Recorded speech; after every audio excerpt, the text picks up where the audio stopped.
зааж орчуулж байгаа миний дээр ч гэсэн эзэнтэй ариун сүнэгчл мэрэгэн ухаан дүүрэн байж үгийг орчуулахад туслаач. Аврагч эзэн Иесусийн нэрээр залбирч байна. Амен. Өнөөдөр 2 дугаар хаад номын 9-ийг уншина. 2 дугаар хаад 9. 9-р бүлэг. Ийхүг хослон тэмцсэн. Эшүтгч Илиша эшүтгч хүмүүсийн нэгийг дуудаад түнд. Ууцаа бүсэлж гартаа энэ тустай савыг бариад Рамот Гэлиад руу яв. Чи тэнд очиж имшигч их шабатын хүн ийхүг хайж одоод батгшаач. Ах дүүсийн дундаас түүний босгон дотоод дагуулж өгтөн. Тэгээд тустай сав авч толгой дээр нь тосцсон. Эзэн айлтаа би чамайг Израилийн хаан болгон тосоллоо гэж байна гэж хэл. Дараа нь хаалхан болбод шүмж зүг. Ингээд эшүтгчийн зас болох тэр залуу Рамот Гэлиад руу явжээ. Түүний ихэд ахт зэргийн жинжингүүд сууж байв. Тэр жанжинд хэлхүүг надад бай. Ийхүү бидний хэн юм бэ гэж асуухад тэр жанжин танд. Ийхүү босоод гэртээ тэр түүний толгой дээр тосдох түүнд Израилийн бүхэн эзэн ийхүү айлдж байна. Би чамайг эзний ардтан дээр болон Израилийн дээр хаан болгон тосоллоо. Эзний зарцуулсан өөрийн зарцуулсан болох эшүүцэгчдийн цус болон эзний бүх зарцуулын цусны өшөөг би явна. Энэ чи өөрийн эзэн Ахабын нэрийг захирахтун. Учир нь Ахабын бүх гэр мөх ёстой. Израиль дахь болж бай. Чөлөөдөж бай. Бүх хэрэгтэй хүнийг би Ахабаас таслах болно. Би Ахабын нэрийг Ибатын хүү Яробамын гэртээ адил, Ахягын хүү Башагийн гэртээ адил болгоно. Нохдог Израилийн идэгүүд хинч түүнийг хөдөөлөхгүй гэж байна. Тэгэд тэр хаалган болгон зүгтв. Ийхүү эзний зарцуулалтыг ороход нэгэн түүнээс бүх юм зүгээр үү? Тэр галзуу яг ч юм уу ирсэн бэ гэж асуув. Тэр тэнд та нар ийм хүү бас юу ярьдгийг мэдэн шүү дээ. Гэв. Бодлоо аль бидэн хэлдэг гэсэн ийхүү. Тэр надад ингэж яриад. Эзэн айлтаа би чамайг Израилийн хаан болгон тосолдоо гэж байна гэж хэлсэн билээ. Тэгэхдээ ярагчлан хүмүүн хоцсанаж ийхүүгийн хөлийг доор гişг газарт нь дэвсэн тавиад бүрээвлээ. Ийхүү бол хаан бицгээр. Израилийн Йорам хааныг хөнөөв. Ингээд имшигч их шабатын хүү ийхүү Йорамын эсрэг хөлөлдөв. Тэр үед Йорам бүх израильчуудын хамт Арамын хаан Хазаилийн эсрэг Рамот Гэлиадыг хамгаалж байлаа. Харин Йорам хаан Арамын хаан Хазаилтай тултаж байхдаа Арамчуудаас олсон шахаа идэхээр Израиль рүү буцчихсан байлаа. Иймээс ийхүү тэр тамирын санаа ийм байгаа бол Израильд дуудахаар хинч орох юм хотыг орхин явж болохгүй. Тэгээд ийхүү тэрэнд суугаад Израиль рүү явв. Учир нь Йорам тэнд хэвтэж байсан билээ. Иудагийн хаан Ахазия Йорамтай уулзахаар тэнд ирчихсэн байв. Израилийн цанхан дээр харуулж зогсож байсан бөгөөд ийхүүгийн зэргүүдийг ирж байгааг тэр хараад би зэргүүдийг харж байна гэж Йорам. Энэ мөртөнд тэдний хүмүүс хэлээд амар тайван гэж түүгээр асуулах гэв. Ингээд мөртөнд нэр түнтэй уулзахаар явж. Хаантан амар тайван гэсэн билээ гэв. Ийхүү амар тайван гэсэн эсрэг чам хамаагүй. Миний хөнөөс яв гэв. Харуул бид ихтэй. Ээлжтэй би утсан боловч бодож ирсэнгүй гэв. Тэгэхэд хаан хоёр дахь мөртөнд нэрийг илгээсэнд тэр тэдний үнээд. Хаан амар тайван гэж асууж байна гэв. Ийхүү амар тайван гэсэн эсрэг чам хамаагүй. Миний хөнөөс гэж хэлв. Харуул ээлжтэй би утсан боловч бодож ирсэнгүй. Тэдний дэрэгт нь энэ шинхүү ийхүүгийн дэрэгтээ адилхан. Учир нь тэр галзуурсан мэт дэрэгт гэж хэлдэг. Тэгэхэд Йорам бэлэн байх түнд. Тэгээд түүний дэргийг хэлдэг. Израилийн хаан Йорам бол Иудагийн хаан Ахазия тус тусын тэрэндээ суун ийхүү гаргач Израиль хүн Наботын эзэмшилээр түүнтэй тулхав. Йорам ийхүү хараад ийхүү амар тайван гэж асуусан ба ийхүү чиний их Израилийн завхаарч бол эд шиг очсон байхад юу амар тайван байх вэ гэв. Йорам эргэж зүгтэн Ахазияд ой Ахазия уумт гэв. Ийхүү бүх хүчээр наматаж Йорамыг гарынхан хоорондоо харав. Сум түүний зүрхийг нэг чимгч тэр дотор сум тусав. Тэгээд түүний төшөлд бидгаарт. Түүнийг өргөж Израиль хүн Наботын эзэмшлийг аваад аваач хэлтэн. Учир нь түүний эзэг Ахабын араас чимд хоёр даган явж байхад эзэн түүний эсрэг ийм хүч өгснгийг би санаж байна. Набот болон түүний хүүхдийн цусыг өчигдөр би үнэхээр харлаа гэж эзэн айлгаж. Би энэ эзэмшилээр чамд ирмэн төлөх болно гэсэн билээ. Тэгэхээр одоо эзний би дагуу түүнийг авч тэр эзэмшилээр хаягтун гэв. Иудагийн Ахазийн хааныг хөнөөв. Иудагийн хаан Ахазия үүнийг хараад цэцэрлэгт гэрчилсэн замаар зүгт ийхүү түүний хөнөөс түүний ч тэрэн дотор харав гэж Ефраим дах бүрийн өсөв зам дээр хэл. Гэвч тэр бид дор зүгтэн тэндээ өгчээ. Дараа нь Адбурын түүнийг тэрээр Ерүсалим руу аваачиж өөрийнх нь булшинд эзэн хүүхдийн хамт Давидын хотод нутагруулсан. Ахабын хүү Йормын 11-р онд Ахазия Иудагийн хаан болсон байлаа. Израилийн аймшигт үйл. Ийхүү Израильд ирэх үед Израилийг сонсоод үдээ будам толгойгоо чимэглээд цонхоор харав. Ийхүү утган халаар орчиж байхад Израиль эзнийг аврасан зэмрээ чамд амар тайван байна гэсэндээ ийхүү цонхоор толгойгоо химний тавт байна химбэ гэв. Хоёр гурван төшлөг түүнийг харлаа. Тэр түүнийг доош хайтун гэв. Ингээд тэд түүнийг доош чулуулсан бод түүний цус хам дээгүүр морид хүртэл цацагдаг. Тэд түүний хөл дороо дэвсэсэн. Ийхүү дотоошороод үүдэглээ. Тэр харагтун. Одоо тэр харагдсан имийг хөдөлгөцгөө. Учир тэр хааны охин гэв. Тэд түүний хөдөлгөхөөр гарсан боловч түүнээс гавлын хамьяас хөл гарынхан сарванаас өөр юм олсонгүй. Тиймээс тэд буцаж ирээд ийхүү хэлжээ. Тэр энэ бол эзний үг. Тэр өөрийн зарц тишбэг хүн Илиягаар дамжуул. Израилийн эзэмшилээр ноход Израилийн махыг Израилийн цогцсон. Израилийн эзэмшлийн талбай дээрх бууцын тулж хинч энэ бол Израилийг хэлж чадахгүй гэсэн билээ гэв. 예후가 들어가서 먹고 마시고 가는데 가서 이 저주 같은 계집을 찾아 장사 저는 왕의 딸인 다음에 가서 장사하게 하되 그 두고가 발과 손바닥 위에는 찾지 못하더라. 돌아와서 그한테 예후가 가로되 이는 여호와께서 부른 이색 사람 엘리야로 말씀하신다. 이르시기를 이때의 부지에서 개들이 이세벨의 고기를 먹을지라. 그 시체가 이때의 부지에서 거듭같이 닿는 일이니 이것이 이세벨이라고 가리켜 말하지 못하게 되리라 하시니라.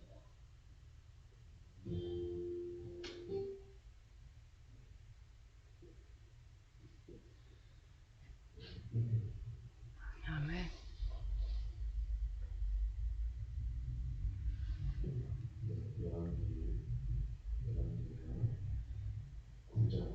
За өнөөдөр 2 дугаар хаад номын 9 дугаар бүлгийг бид нар уншлаа. Энийг харах юм бол 엘리사가 Илиша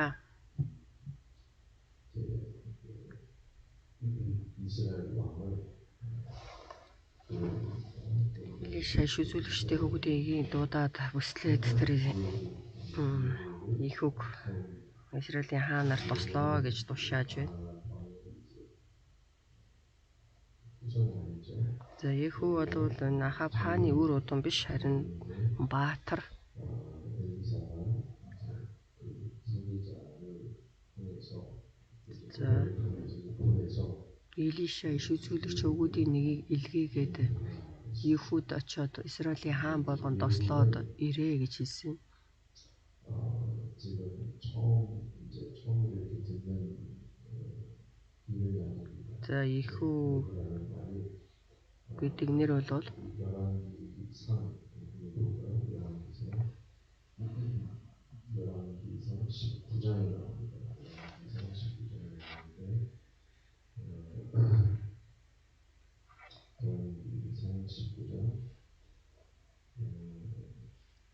15절입니다. 여호와께서 저에게 이르시되 너는 내 기름을 한나로 За энэ дээр 예хүү нэр анх удаа гарч байгаа юм биш. 1-р хад 19 дээр 19:15 дээр эзэн түүнд явж Дамаскын цэд рүү явах замаараа буцаж чи Хазелийг Арамын хаанаар томилон тослох болно. Мөн Нехими хүү 예хүүг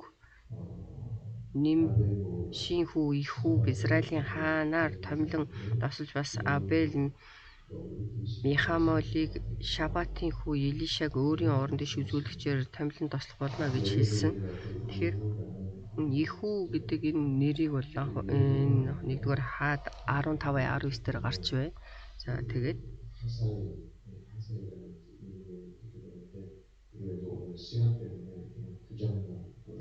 Хазел нэрийг бас бид нар бас энд сонссон байгаа.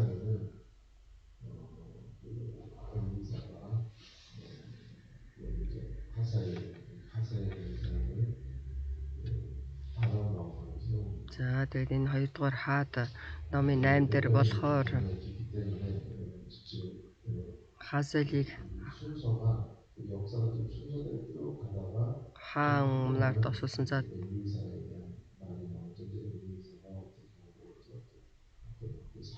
За тэгээд энэ түүхийн талаар гарч байгаад Илишагийн үйлчлэлийн талаар бид нар бас уншиж байна. За тэгээд энэ дээр болохоор цаг зогсоолнаас цаашаа болоод байна. За Ахабын хувьд бол өгсөн. Ахаб хааны ээж Изебел бол энэ дээр гарч байна. 9 дээр.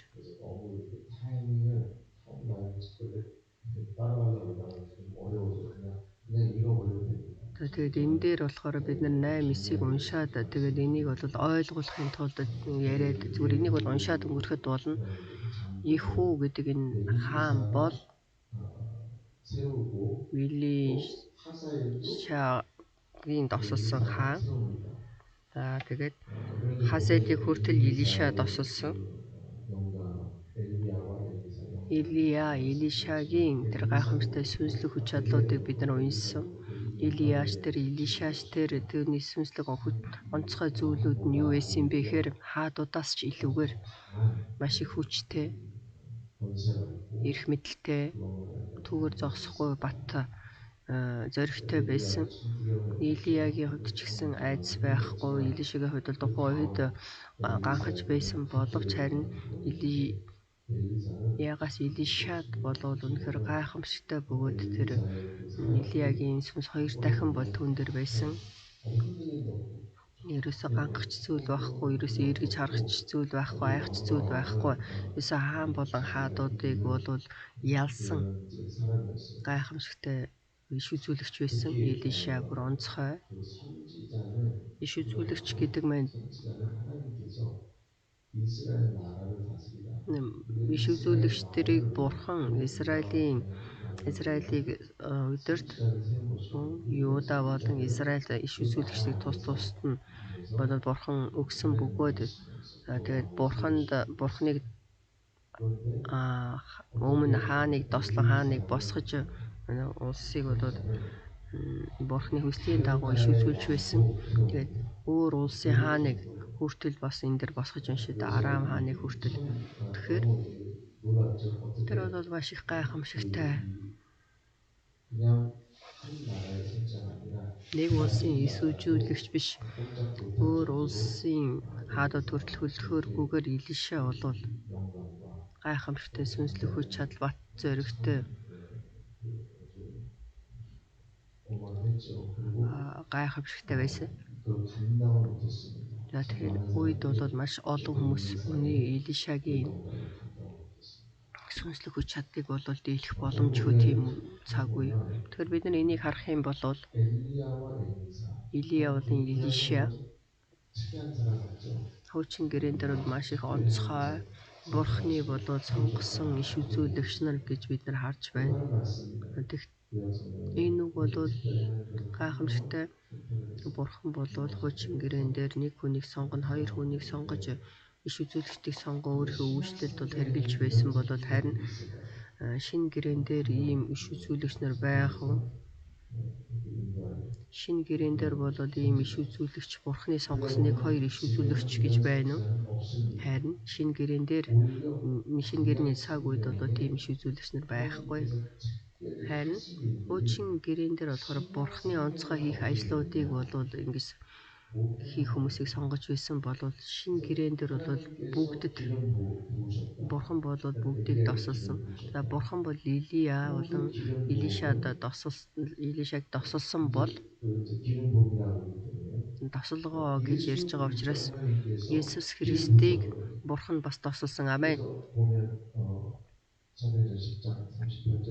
Үлс номын 10:38-ыг харах юм бол Бурхан Назар Есүсийг ариун сүнс ба хүч чадлаар тосолж гэж хэлж байгаа.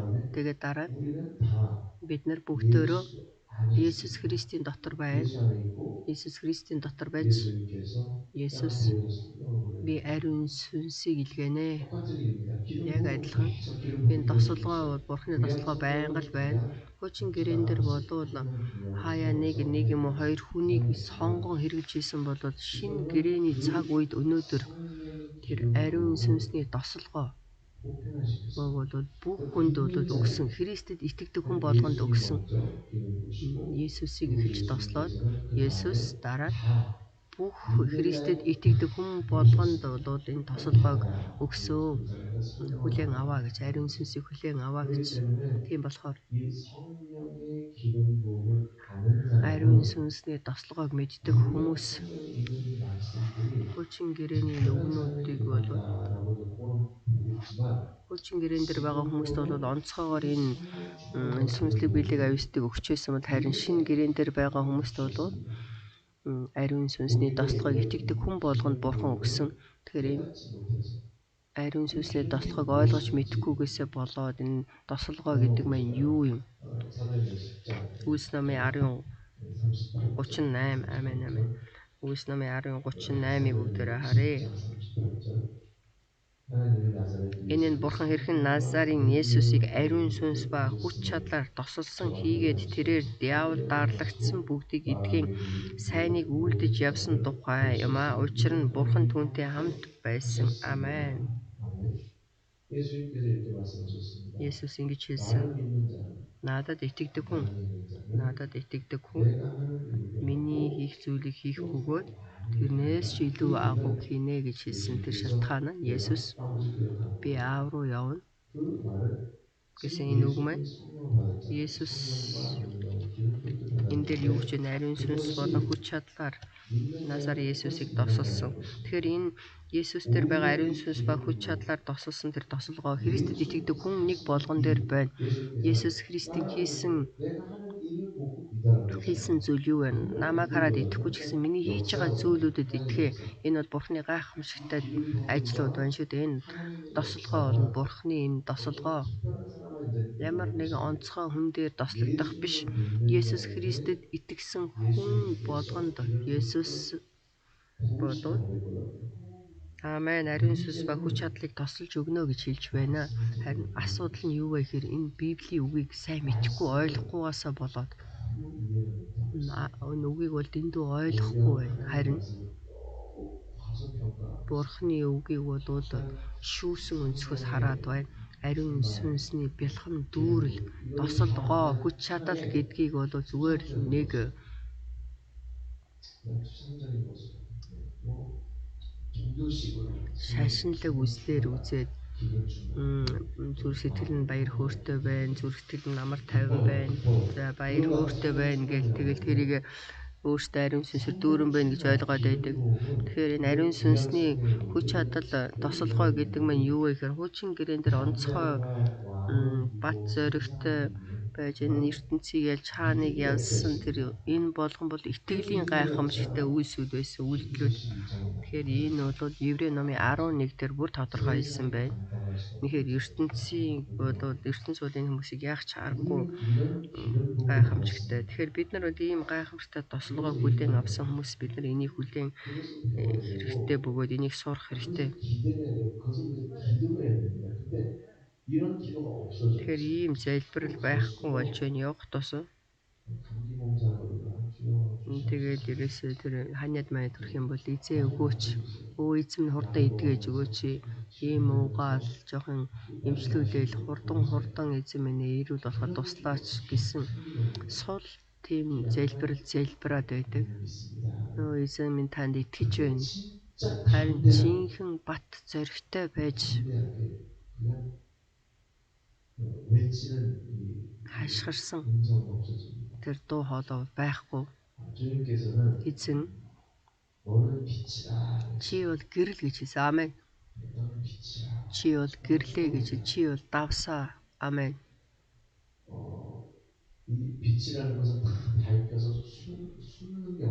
Тэгэхээр гэрэл гэдэг нь бүх зүйлийг гэрэлтүүлдэг тийм хүчтэй. Тэгэхээр чи бол энэ ертөнцийн гэрлээ гэж хэлсэн. Тэгэхээр нарны гэрэл шиг чи бол гэрлээ. Нэг жоохон тэдүүл бишээ чи бол маш их хүчтэй гэрлээ гэж хэлсэн.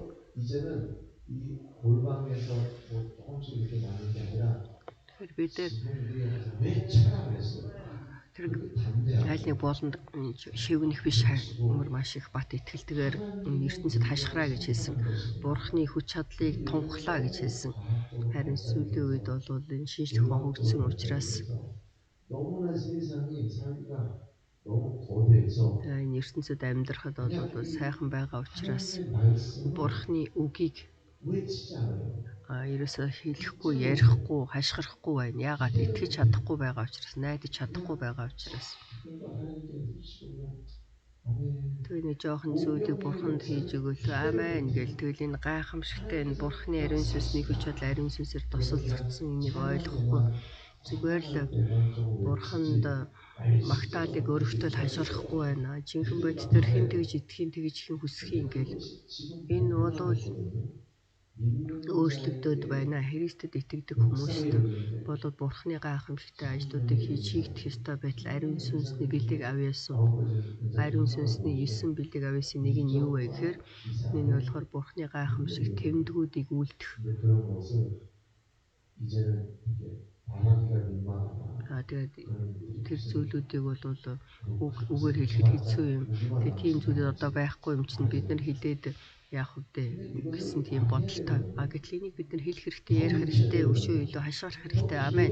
Өшөө найдах хэрэгтэй. Амен. Бид нар энд үнэхээр найдаад ийм зүйлүүд болох хэрэгтэй гэсэн тийм зүрх сэтгэл, догтлсон зүрх сэтгэл, найдсан зүрх сэтгэл байх ёстой байтал ийм зүйлүүд байхгүй байна. Илишагийн тэр цаг үе дахиж ирэх хэрэгтэй гэж бол хэлж байгаа юм биш ээ. Илишагийн тэр цаг үеэс илүү гайхамшигтай тэр цаг үе ирсэн шүү дээ. Ариун сүнсний цаг үе. Амен. Энэ болгон болоод хийгдэх ёстой гэсэн тэгээд үг бол өшөө илүү байх хэрэгтэй. Хүн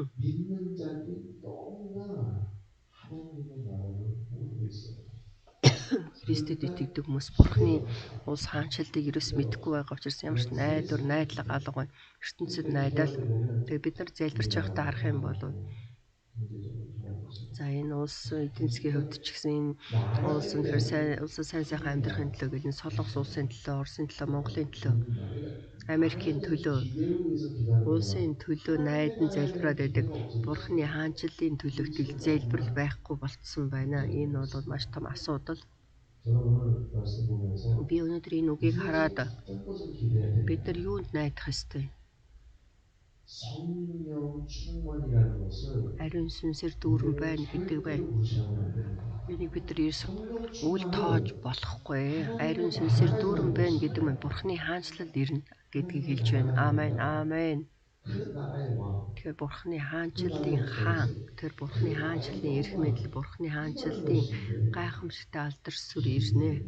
Найдах хэрэгтэй. 믿음이 없으니 Итгэл байхгүй учраас, 하나님의 나라가 오는 게 아닙니다. Бурхны хаанчлал байхгүй биш, харин хүмүүст итгэл байхгүй учраас, найдах зүйл байхгүй учраас ерөөсөө 우리의 마음에 бидний зүрх сэтгэл дотор дэндүү ертөнцийн зүйлүүд үнэхэр байгаа учраас энэс илүү цаашаа гарч бодож чадахгүй байна. Харин Бурхан бол гайхамшигтайгаар ажиллана. Амен. 어느 정도 놀랍게 역사하시냐?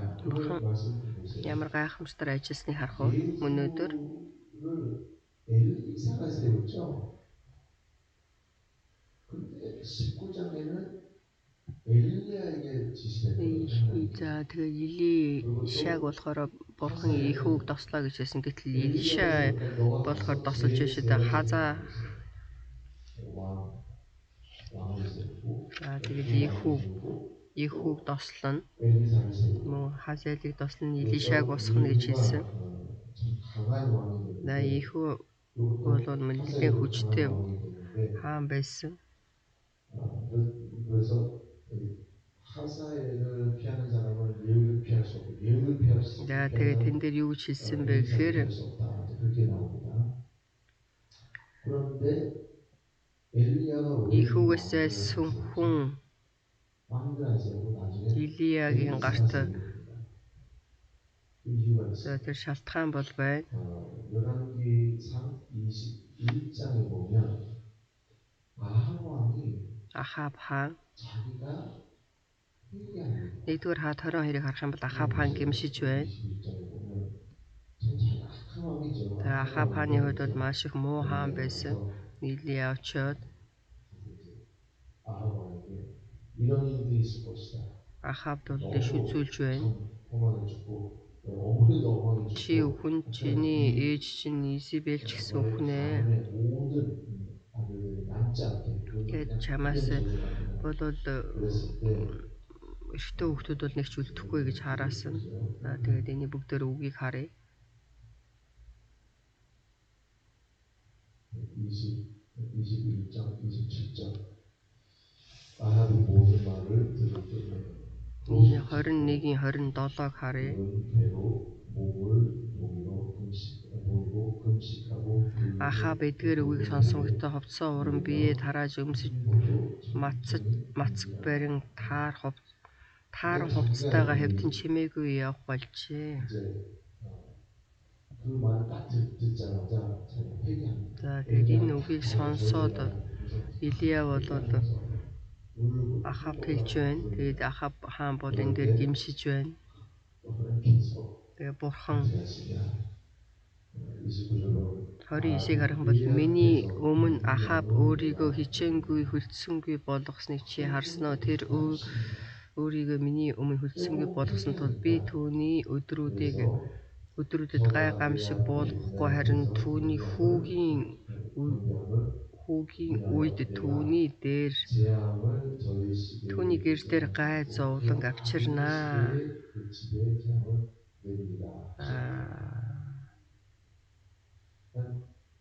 원래는 지금 빨리 왕들 세우고 이웃을 세우고 빨리 하는 게 성향이라고 했는데 За энэ дээр болохоор хаадуудыг босгож байсан. Гэтэл Ахаб хаан бол энэ дээр гимсэн учраас Бурхан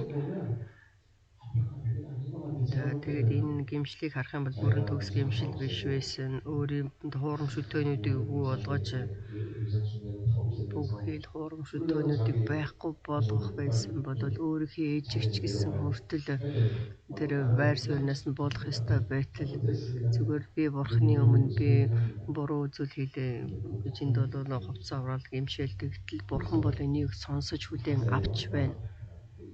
Тэгээд Ихүү хаан болон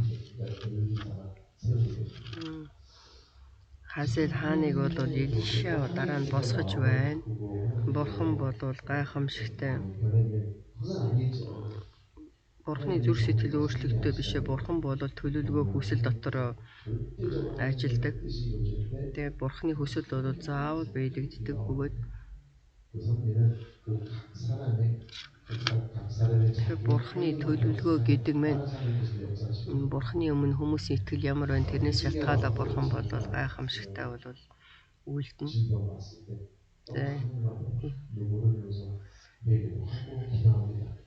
Хизкиэл хаанч гэсэн Бурханы өмнө бас үнэхэр өвчтэй байхтай гэмшиж үйлдэхэд бол Бурхан түүнд 13 жил дахин амьдрах тэр хугацааг сонгож өгч шүү дээ. Үнэхээр Бурханы өмнө жоохон ч гэсэн үннээ харуулсан тэр хүнд Бурхан бол гайхамшигтай ажилдаг. Амен.